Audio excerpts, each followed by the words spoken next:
Food ఎంత అవసరమో ఆహారం, కరెంటు కూడా అంత అవసరం అయిపోయింది. కరెంట్ లేకపోతే జరగదు ఏ రోజైనా. సరే, ఇక లాస్ట్ 5 yearsలో ఎనర్జీ డిపార్ట్మెంట్ మీద భారీగా భారం పెరిగిపోయింది. ఒకటి కరప్షన్, కొనుగోలు దగ్గర నుంచి అన్నీ, ఒక ట్రాన్స్ఫార్మర్స్ కాదు, ఒక స్మార్ట్ మీటర్స్ కాదు, ఒక కండక్టర్ కాదు, ఒక వైర్ కాదు, భారీ భారీ దోపిడీ. మరి ఇప్పుడు ఇవన్నీ మన ఎత్తి మీద పడ్డాయి. 2,000 కోట్లే ఇప్పుడు మొత్తం మేము ఎనర్జీ డిపార్ట్మెంట్ 3 CMD కలిసి ఇప్పుడు అన్నీ అప్పులు కట్టాలా. మళ్ళీ నిద్రలేసి వచ్చి రాకముందు ఏదేందో స్టేట్మెంట్. ఇప్పుడు నిన్న కలెక్టర్స్ కాన్ఫరెన్స్లో మన సీఎం గారు ఒక నిర్ణయం తీసుకున్నాడు. చేనేత కార్మికులకి 200 యూనిట్లు ఫ్రీ. జనరల్గా ఎటువంటిదంటే 300 యూనిట్ 200 దాటితే వాళ్ళకి అసలు ఆ సబ్సిడీ వర్తించింది. అట్లా కాకుండా వాళ్ళు 250 అయినా 300 అయినా కాల్చుకున్నా ఆ ఫస్ట్ 200కి ఉచితం, ఆ తర్వాత 50, 100 యూనిట్లకే డబ్బులు. అది ఆక్వాడ్ వచ్చి మనం బిట్వీన్ 14 and 19 అది జోన్ లేదు, నాన్ జోన్ లేదు, 10 ఎకరాలు లేదు, 20 ఎకరాలు లేదు, ₹2. ఈయన మన బిడ్డ వచ్చాడు కదా తర్వాత 19లో, మీ బిడ్డ అంటాడు, మన బిడ్డ అని. మన బిడ్డ వచ్చిన తర్వాత ₹1.5 చేస్తున్నానని నాన్ జోన్ అని చెప్పి వాళ్ళకి ₹5, ₹6. జోన్ అని చెప్పి వైసీపీ వాళ్ళు జోన్లోకి వస్తారు, తెలుగుదేశం వాళ్ళు నాన్ జోన్లోకి పోతారు. ఇప్పుడు ఫర్ ఎగ్జాంపుల్ కృష్ణపట్నం, ఆ ఉప్పు కాలువకి సముద్రానికి మధ్య, బీ కెనాల్కి సముద్రానికి మధ్య ఒక 500 కనెక్షన్ ఉన్నాయి.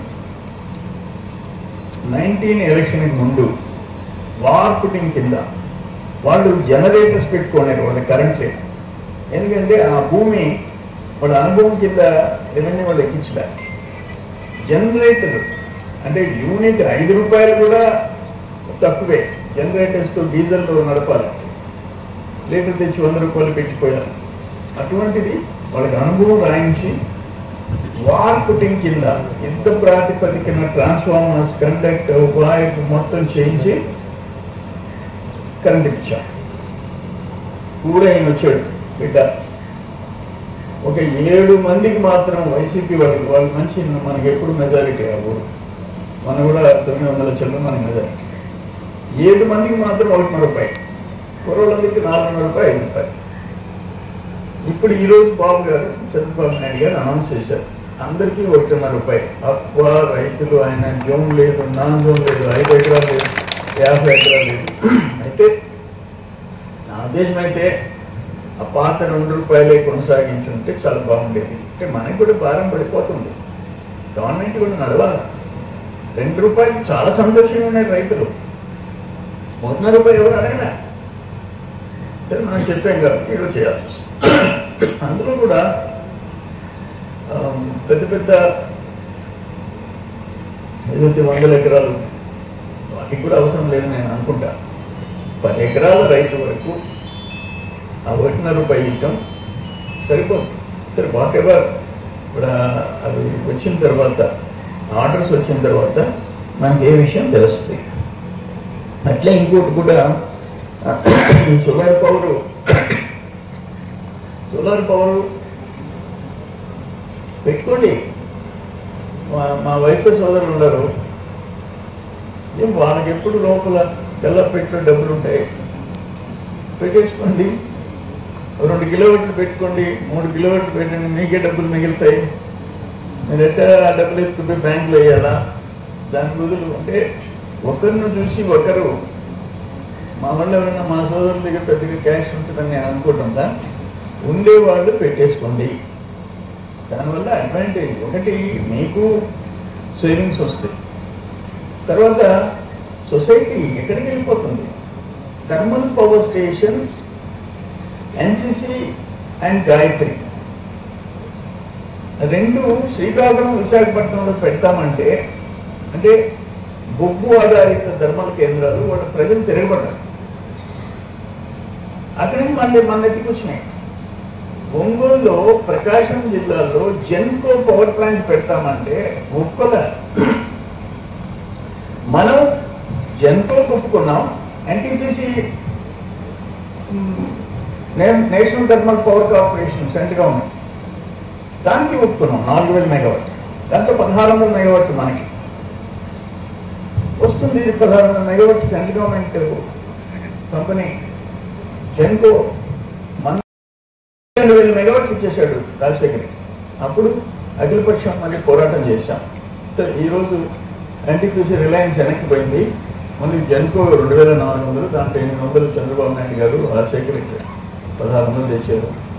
ఆ సెమ్కార్ప్ ఏదైతే ఎన్సీసీ అండ్ గాయత్రి ఇక్కడికి వచ్చినాయి.